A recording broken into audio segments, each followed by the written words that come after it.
Amen. Amen. Nous réalisons le texte que nous avons lu, bien-aimé, le 25 septembre, juste avant que je ne puisse me déplacer. Nous avons lu ce texte de Philippiens chapitre 4, versets 4 à 10. Réjouissez-vous toujours dans le Seigneur, je le répète, réjouissez-vous. Que votre douceur soit connue de tous les hommes. Le Seigneur est proche, ne vous inquiétez de rien. Mais en toute chose, faites connaître vos besoins à Dieu. Par des prières, des supplications, avec des actions de grâce. Et la paix de Dieu, qui surpasse toute intelligence, gardera vos cœurs, vos pensées en Jésus-Christ. Au reste, frères, que tout ce qui est vrai, que tout ce qui est honorable, que tout ce qui est juste, que tout ce qui est pur, que tout ce qui est aimable, que tout ce qui mérite l'approbation, que tout ce qui est vertueux, digne de louange soit l'objet de vos pensées. Ce que vous avez appris, reçu et entendu de moi, et ce que vous avez vu en moi, pratiquez-le. Et le Dieu de paix sera avec vous. Tu bénis encore ta parole, Seigneur. Je te bénis. Parce que cette parole, c'est toi qui l'avais inspirée ce jour-là. Cette parole ne rentre point à toi sans accomplir la mission pour laquelle elle est libérée. Et c'est toi qui as bien voulu que nous revenions sur cette parole encore aujourd'hui. Bénis ton peuple, Seigneur. Et que cette parole soit une bénédiction pour chacun. Mais surtout que chacun mette en pratique la parole de Dieu dans sa vie, oh Dieu. Comme il est dit dans Jacques 1, 25, que nous ne puissions pas nous borner à l'écouter seulement, mais que nous puissions surtout la pratiquer. Et elle sera utile, Seigneur, que lorsque nous l'aurons pratiquée dans nos vies, Esprit Saint de Dieu aide chacun. Et chacun, il est facile de lire, il est facile de pouvoir méditer, il est facile de déclamer, de proclamer, Seigneur, cette parole. Mais le plus difficile est de pouvoir la mettre en pratique, Seigneur. Aide chacun à vivre cette parole dans sa vie. Au nom de Jésus. Et nous disons Amen. Amen, Amen. Alléluia. Demeurons dans le même thème, mes bien-aimés. Demeurons dans le même thème. Je ne crois pas, bien-aimés, qu'en cette saison, ça soit une période où on va commencer à parler de bénédiction, à parler élévation, à parler distinction. Ces choses-là, Dieu nous les donne. Et je pense que Dieu nous parle, Dieu nous inspire également en voyant les événements qui sont autour de nous. Et en discernant à quelle saison nous sommes, qu'est-ce que nous sommes en train de vivre, bien-aimés. Ce qui fait que le Saint-Esprit m'a dit, reviens sur cette parole, reviens sur ce passage, parce que le peuple doit continuer à prier. Le peuple doit continuer à prier, afin que la paix soit là, afin que le sang ne puisse pas couler, parce que c'est dans cette mesure, bien-aimés, que nous pourrons persévérer à faire tout ce que nous avons à faire. Nous avons besoin de prier et nous prierons encore, bien-aimés, à la fin de ce message et nous disons Amen. Que ton règne apporte la vraie paix dans notre pays. Nous demeurons dans ce thème-là. Que ton règne apporte la vraie paix, bien-aimé. Que Jésus règne dans ton cœur. Que Jésus règne dans nos familles. Que Jésus règne en toi. Toi qui es élevé en dignité quelque part dans notre société, dans nos institutions. Que Jésus règne, bien-aimé, dans ce pays. Et apporte la vraie paix. La paix qui vient de Dieu. Car c'est Dieu qui a dit, je vous laisse la paix, je vous donne ma paix. Je ne la donne pas comme le monde la donne. Croyez en Dieu, croyez en moi. Je ne vous la donne pas comme le monde la donne. Le monde donne la paix, bien-aimés, en faisant des conciliabules, en réunissant des gens pour des réconciliations, en se retrouvant sur des arbres à palabres, en discutant, en échangeant, etc. En faisant tout état de documents de paix. Ça, c'est le monde. Mais nous savons que la vraie paix vient de Dieu. Et pour autant que chacun est en paix avec Dieu, en paix avec soi-même, il sera être en paix avec tout le monde également. Et croyez-moi, comme je l'avais dit autrefois, si chacun vivait la paix avec Dieu, la paix avec soi-même, la paix avec son prochain, bien aimé, tout ce qu'on a vécu pendant ces 2 jours-là, les 19 et les 20, ne serait pas arrivé. C'est pour cela que nous avions dit que chacun s'examine soi-même. Et nous allons persévérer, bien aimé, à proclamer ces choses.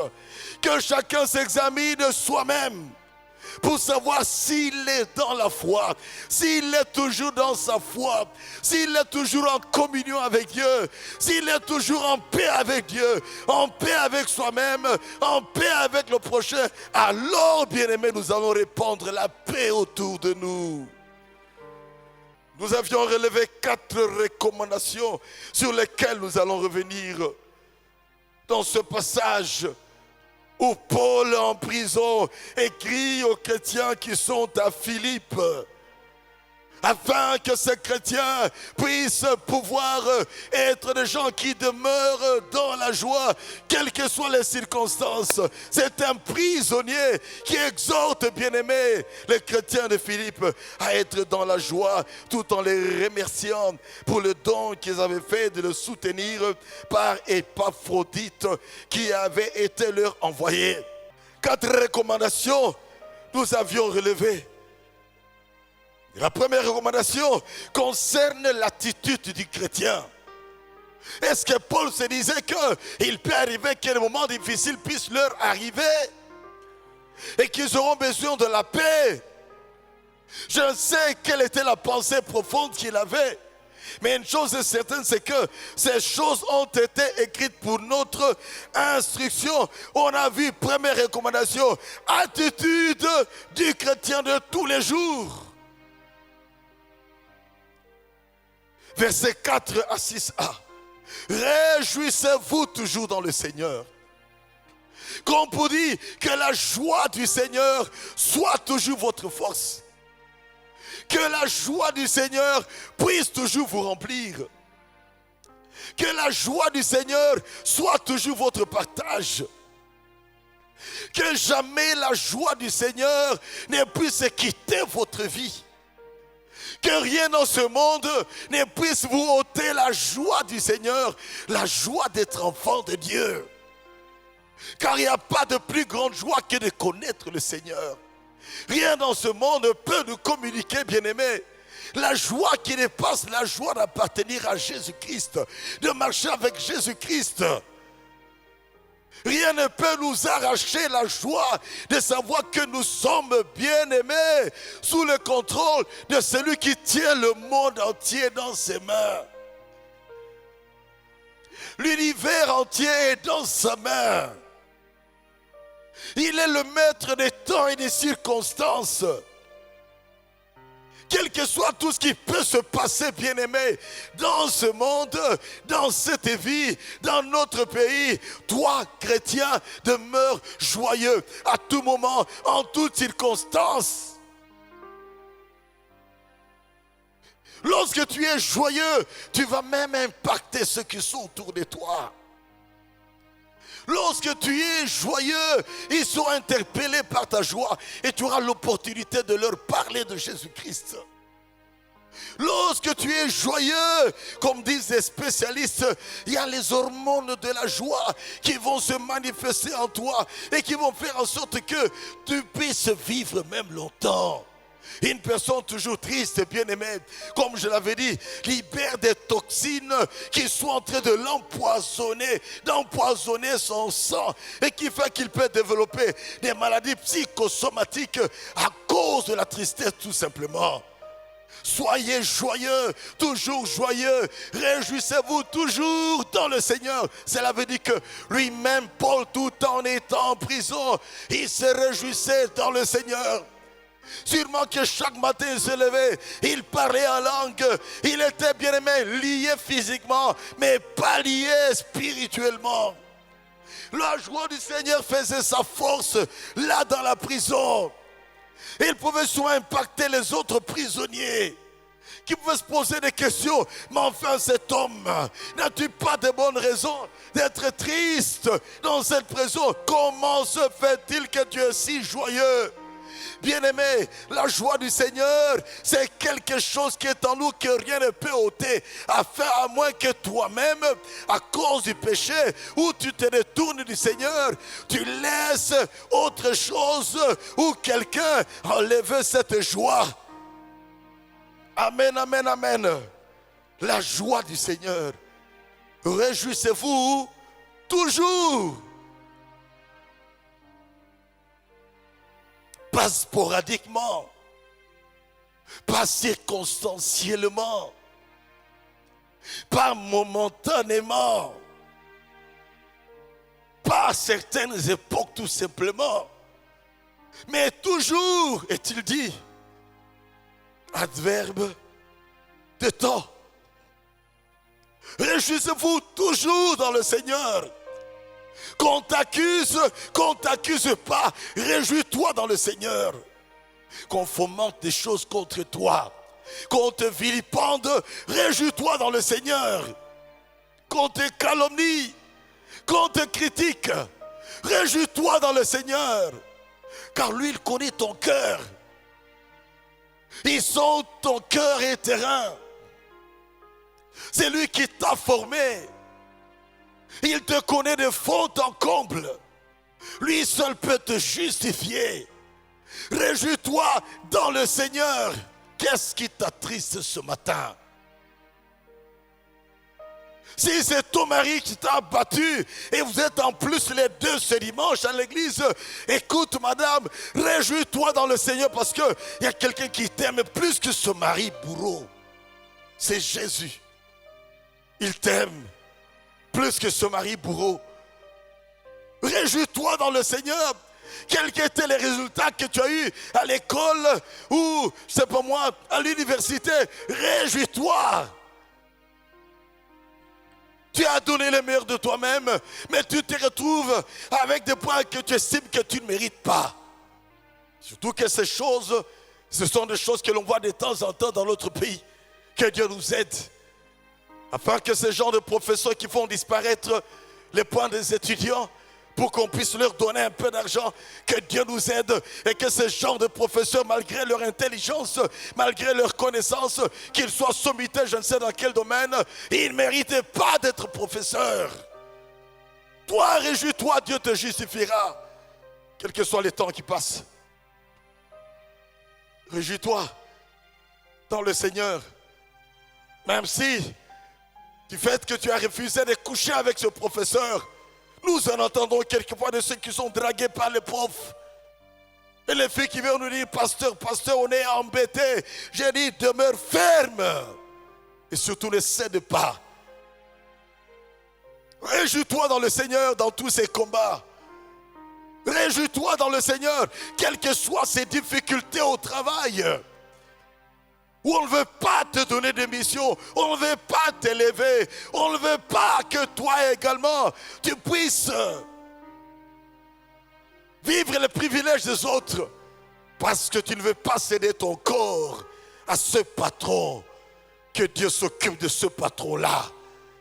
Le Congo d'aujourd'hui n'a pas besoin de ce genre de responsables qui ne réfléchissent qu'en dessous de la ceinture.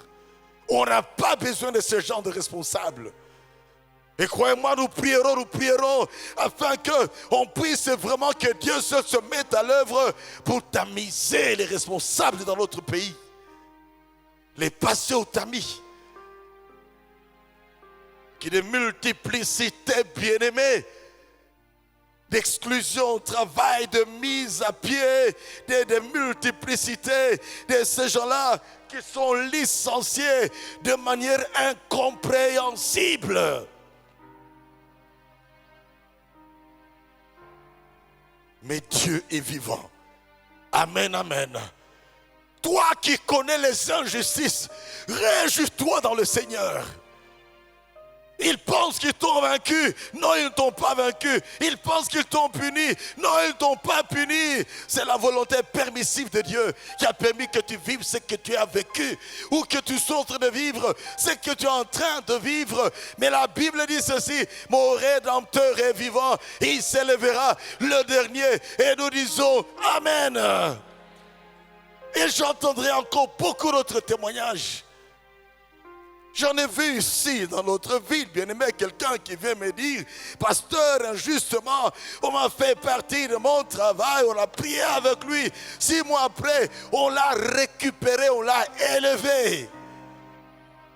Et comme avec Dieu, il n'y a jamais un sans deux. Après cela, Dieu a envoyé ce bien-aimé même à l'étranger.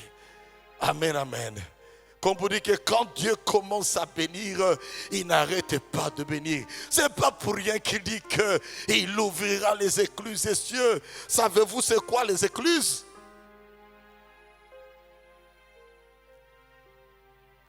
Nous le savons pour la plupart d'entre nous, mais répétons peut-être pour ceux qui ne le savent pas. Les écluses, c'est un système où on arrive à élever le niveau d'eau ou abaisser le niveau d'eau afin qu'un bateau puisse atteindre le niveau qu'il doit atteindre pour continuer sa trajectoire. Cela veut dire quoi? Le niveau d'eau peut être là, mais un bateau vient à un niveau élevé. Et là, le bateau reste en position fixe. On ouvre les écluses pour que les eaux puissent descendre, le bateau descende également. Et après, on laisse la porte ouverte et le bateau peut continuer sa trajectoire. De même également, le bateau qui doit naviguer maintenant à un niveau plus élevé, on peut l'amener et on le maintient quelque part. On élève les eaux et après, on ouvre encore les portes et le bateau continue. Et quand on parle des écluses, bien-aimés, c'est des quantités d'eau énormes. Et lorsqu'on parle maintenant des écluses des cieux, cela veut dire que Dieu lâche les bénédictions. Pluie de bénédictions, pluie de faveur, pluie de grâce. Amen, amen, amen, amen. Dieu est avec vous, bien-aimés. N'abandonnez jamais le Seigneur. Dis à ton voisin, n'abandonnez jamais le Seigneur. Dis-lui également, et lorsque tu seras béni, demeure attaché au Seigneur. Parce qu'on en a vu également même au milieu de nous, à peine bénis, ils ont abandonné le Seigneur. Mais quand je vois de ceux-là qui témoignent, toujours fidèles, bénis, ils persévèrent à servir le Seigneur. J'ai dit ce genre de personnes, Dieu ne peut que le propulser encore de l'avant. La joie du Seigneur.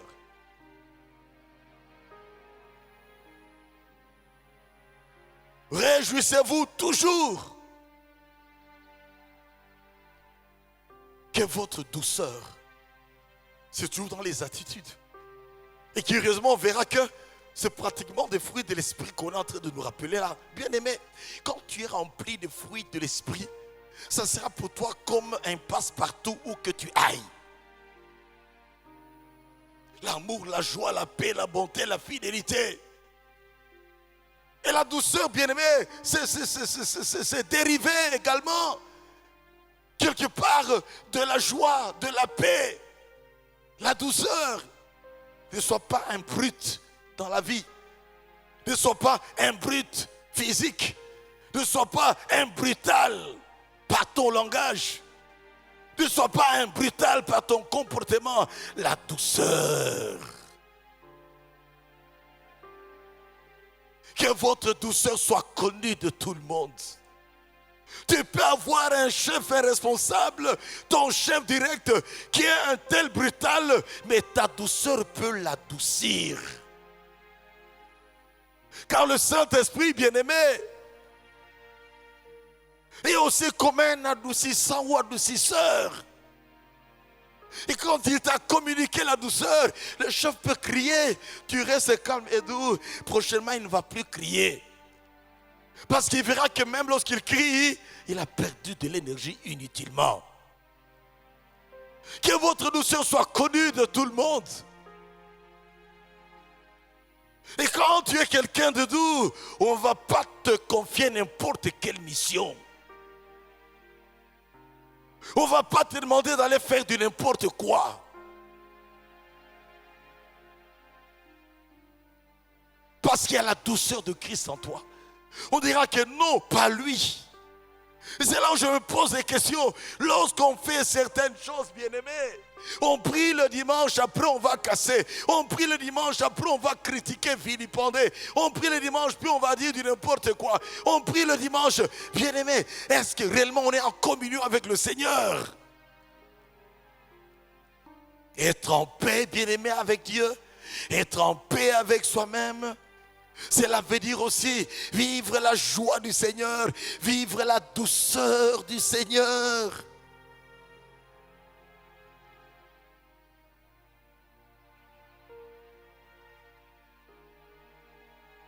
Que votre douceur soit connue de tout le monde.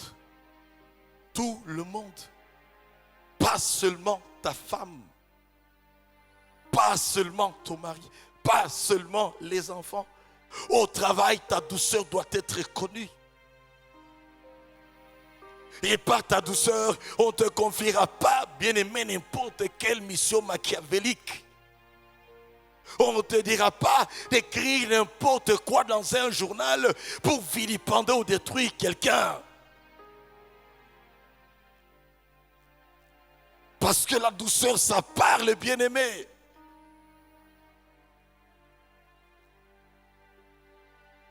Être doux dans la vie, ceci est important. Douceur ne veut pas dire être mou. Non, ce n'est pas la même chose. Quelqu'un de mou, c'est quelqu'un qui est inactif. Quelqu'un de mou, il faut faire tout pour lui. Non. Tu es actif, bien-aimé, mais tu es doux. Et les gens réfléchiront 2 fois avant de te demander de faire ceci ou cela. Attitude chrétienne. La douceur. Troisième attitude qui nous est recommandée là, bien-aimé, c'est vivre en tenant compte du retour de Jésus-Christ. Le Seigneur est proche. Comme pour dire que Paul est en train de dire aux chrétiens de Philippe, attention, Jésus revient bientôt. Faites tout en tenant compte du retour de Jésus-Christ. Comportez-vous en tenant compte du retour de Jésus-Christ. Attention, que Christ ne revient pas et vous trouvez que vous êtes mort dans le péché. Vous êtes mort comme un brigand. Vous êtes mort en train de faire des choses qui n'honorent pas Dieu. Tu peux risquer l'enfer à cause de ça. Le Seigneur est proche. Tout passe dans ce monde. Les titres passent dans ce monde. Les grades, ça passe dans ce monde. Les élévations pour lesquelles les gens se battent, bien-aimés, jour et nuit. Les élévations pour lesquelles il y a des réunions qui se passent dans tous les milieux. Certains vont même chez les satanistes pour chercher à être positionnés.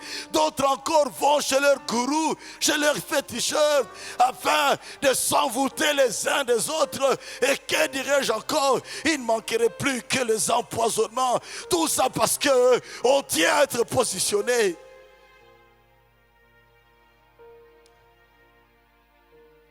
Savez-vous qu'on peut être élevé par les hommes, mais on ne vaut rien devant Dieu.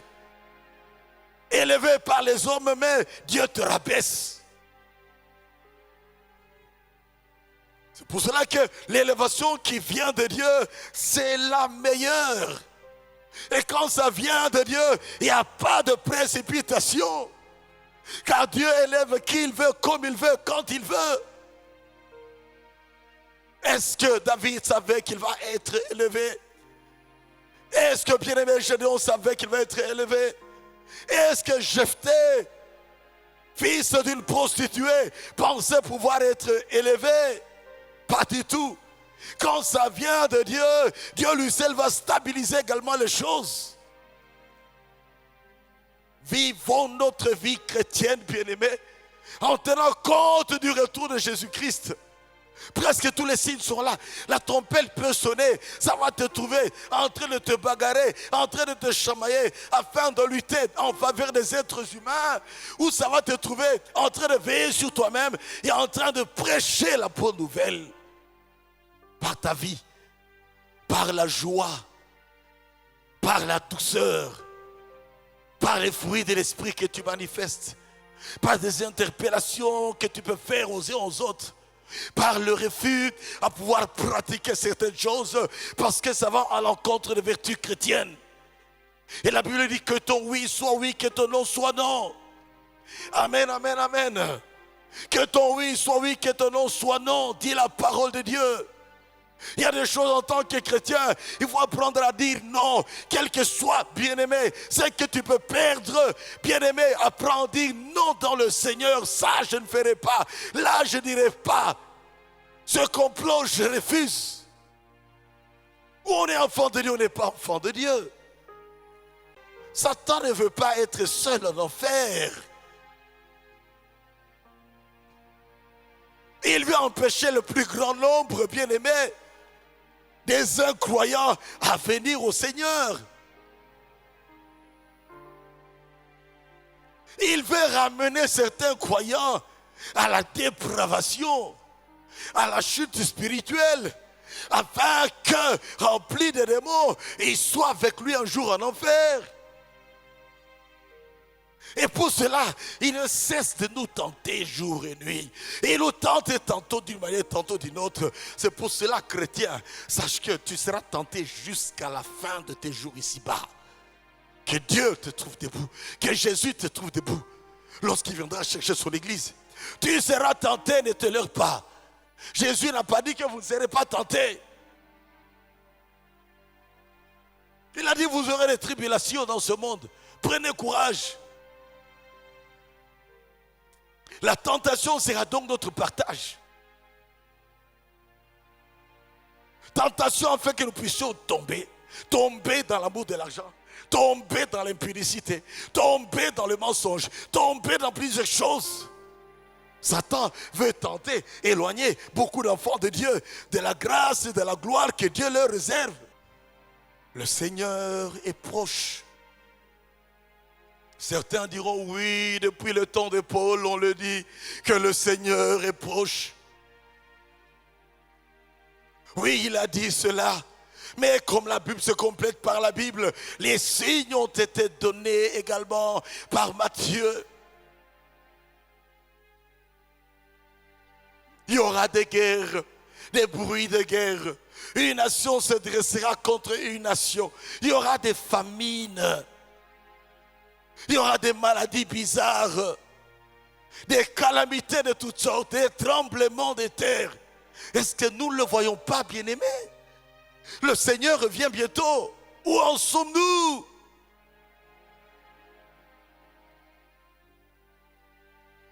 Vivons notre vie en tenant compte du retour du Seigneur. Sois comme un saumon qui navigue à contre-courant. S'il se te laisse emballer par le courant de ce monde, le monde actuel c'est quoi, bien-aimé? C'est la domination des nations qui veulent dominer les autres. Le monde actuel c'est quoi? La dépravation, la parole de Dieu. On ne veut plus en tenir compte. On légalise l'homosexualité dans certains pays. On légalise même l'inceste dans d'autres pays. On légalise la polygamie dans d'autres encore. Renversement des mœurs, bafouement de la parole de Dieu. Qui va dire, Seigneur, moi je persévère avec toi? Large est le chemin qui mène en enfer. Plusieurs vont suivre ce chemin-là. Et toi est le chemin qui va au ciel. Peu sont ceux qui veulent suivre ce chemin étroit. plein de principes où il faut mettre la parole de Dieu en pratique, plein de principes où il faut apprendre à haïr le péché, à délaisser le péché, à abandonner le péché, à pleurer quand on a péché, se repentir. Beaucoup ne veulent pas cela, bien-aimés. On veut l'évangile de la facilité, on veut l'évangile qui est dilué, on veut l'évangile qui est mutilé, on veut l'évangile, bien-aimé, qui nous fait du bien et pas l'évangile qui nous interpelle.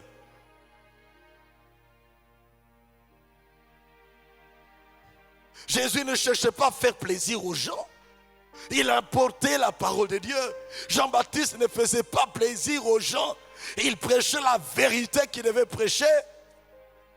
Même si ça lui a coûté de perdre sa tête, bien-aimé, dans une fête. Que Dieu nous aide. Amen, amen. Que Dieu nous aide. Joie, douceur, vivre dans l'attente du retour de Christ. Autre attitude, ne vous inquiétez de rien.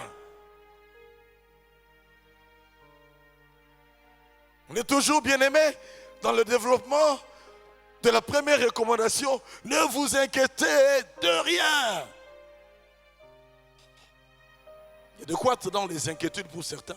Serais-je positionné ou pas positionné? Moi j'ai fait ceci, moi j'ai fait cela, moi j'ai fait ceci, moi j'ai fait cela. Non, ce n'est pas possible. Ne vous inquiétez de rien. Surtout pas du manger, surtout pas du boire. Les oiseaux qui ne sèment ni ne moissonnent, bien-aimés, le Seigneur les nourrit chaque jour. Surtout pas de l'accoutrement, de lys des champs, bien-aimés. Ah ben, il peut naître un jour, même Salomon dans toute sa gloire n'a pas été vêtu comme les lys des champs. Mais il peut se lever le matin et va sécher l'après-midi. Ne vous inquiétez de rien. Minerval des enfants, ne vous inquiétez de rien par rapport à votre poste. Ne vous inquiétez de rien. Nous savons ce qui va se passer très très bientôt. Ce n'est pas des choses à pouvoir cacher. On sait bien qu'il y aura changement de gouvernement. Il faut le dire clairement. Eh bien, toi qui étais positionné quelque part, ne t'inquiète de rien. Dieu seul tient ta vie entre ses mains. Amen, amen. Toi dont le papa, la maman était positionné quelque part, ne t'inquiète de rien. Dieu seul pourvoira à tous vos besoins. Mais si tu t'inquiètes et que tu veux te mettre dans des combines multiples qui vont t'éloigner du Seigneur, alors tu risques un jour de recevoir cette parole du Seigneur qui dira: va-t'en loin de moi, je n'étais point connu. N'est-ce pas en ton nom, Seigneur, que j'ai donné telle contribution pour la construction du temple? N'est-ce pas en ton nom que j'ai fait ceci, que j'ai fait cela? N'est-ce pas en ton nom, Seigneur? Oui, mais après, il fallait demeurer dans la foi. Ne vous inquiétez de rien. Et à nous également, peuple congolais bien-aimé, parce que la Bible dit: le juste crie et l'Éternel entend. Parce que la Bible dit cela. Prions, prions, prions, prions. Ne nous inquiétons de rien. N'ayons peur de rien. Dans la prière, et notre Dieu contrôle toutes choses. Amen, amen. Dans la prière, et Dieu qui maîtrise tous les paramètres de la politique du Congo. Et Dieu qui maîtrise tous les paramètres bien-aimés de toutes ces conciliabules. Et Dieu qui maîtrise tous les paramètres de l'avenir du Congo, du présent du Congo. Il est à l'œuvre. N'aidons pas Dieu par nos inquiétudes. Pratiquons la parole de Dieu. Obéissons à Dieu. Ayons nos genoux par terre et prions pour notre pays. Amen, amen. C'est là que Dieu nous attend. C'est là que Dieu t'attend, toi et moi. C'est là que Dieu attend chaque famille. C'est là que Dieu attend chaque église. C'est pour cela que je disais que ce n'est pas la saison pour commencer à prêcher élévation. Ce n'est pas la saison pour commencer à prêcher bénédiction. Ce n'est pas la saison pour les prophètes et surtout les faux prophètes pour continuer leur machination de manipulation. Dieu a dit, Dieu a dit, Dieu a dit non. Prophète, plie tes genoux à terre et prie. Église du Seigneur, plions les genoux à terre, cherchons la face de Dieu.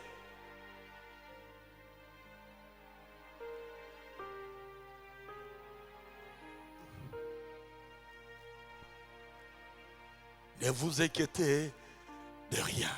Venir bannir les inquiétudes. Bannir la peur. À cause des inquiétudes, certains vont piquer de crises cardiaques. Comment vais-je m'en sortir maintenant? Surtout ceux-là qui ont des multiplicités de femmes. Quand il a saboté sa femme, et puis il était avec une petite copine quelque part, et un deuxième bureau. Certains vont piquer de crise. Comment vais-je m'occuper de ce deuxième, troisième, quatrième bureau, de ce tiroir-là? Comment vais-je m'en occuper maintenant? Comme si on est élevé juste pour se faire une multiplicité de bureaux et de tiroirs, bien aimés, chez nous en Afrique. Savez-vous que dans certains États, je ne veux pas, bien aimé, j'ai cherché à pouvoir élever une nation, mais aux États-Unis, si tu es polygame, tu ne peux pas être à un poste ni au Parlement, ni au Sénat, ni même à la présidence. Vous savez, aux États-Unis, si tu es un polygame, si tu as une vie sale, on peut t'obliger à pouvoir démissionner. Plaise à Dieu que nous arrivions à cela un jour, car c'est ça qui veut de notre pays aller de l'avant. Mais où sont les parlementaires? Où sont, bien aimés, les sénateurs qui vont prendre de telles mesures? Pendant que pour la plupart d'entre eux, ils sont vautrés dans ces choses. Prenez des mesures qui vont être salutaires pour notre pays. Nous voulons voir nos descendants être bénis. Certains pays d'Europe et d'Amérique sont devenus ce qu'ils sont devenus parce qu'il y a eu de la rigueur, bien aimé, dans la sélection de ceux qui doivent diriger les choses dans le pays. Et nous, on est encore au niveau des villages où on se comporte en chef de village. Toutes les femmes sont à soi. Toutes les secrétaires, toutes les filles du protocole sont à soi. Quand on est élevé à une certaine position, comment voulez-vous que Dieu nous bénisse? C'est en travaillant, mais si en travaillant, bien aimé, certains en profitent pour remplir leurs poches afin de dilapider. Dans ces multiplicités de femmes et autres dépenses multiples et autres acquisitions qu'on ne peut pas justifier. Si on demandait de justifier toutes les acquisitions de plusieurs,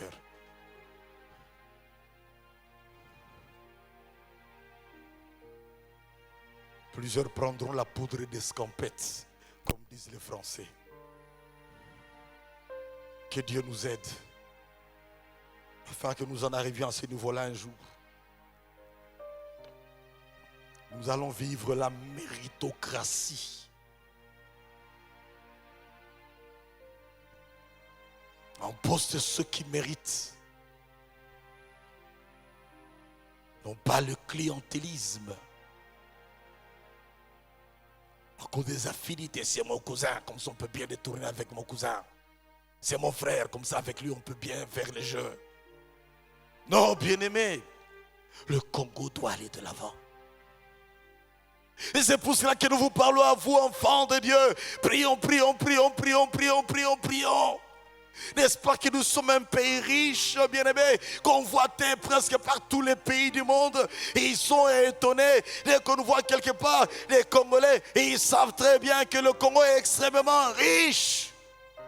Mais qui profite de cette richesse?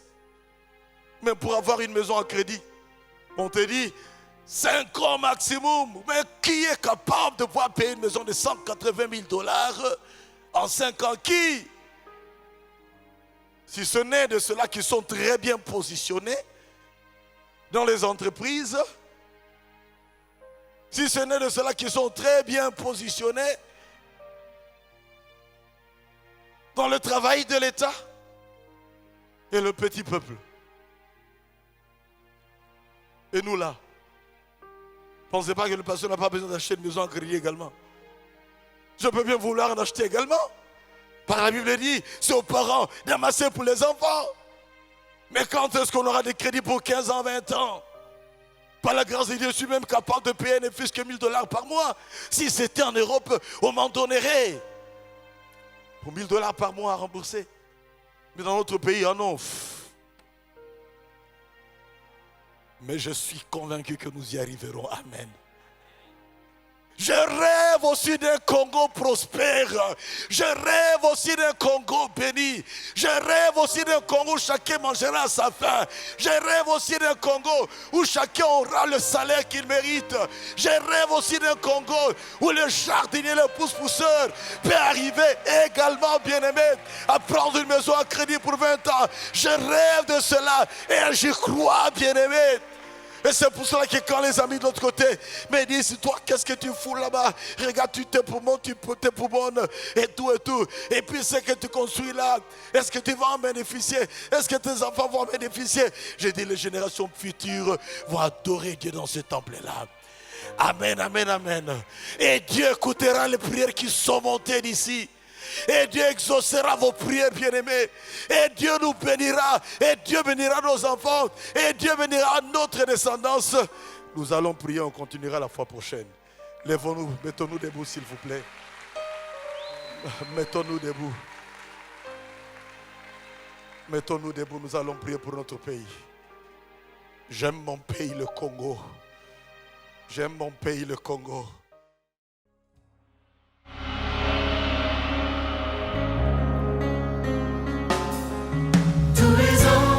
Sa sainteté, l'univers crie sa majesté. Chantons gloire et puissance, force et louange à l'agneau immolé, à l'agneau immolé. Les ténèbres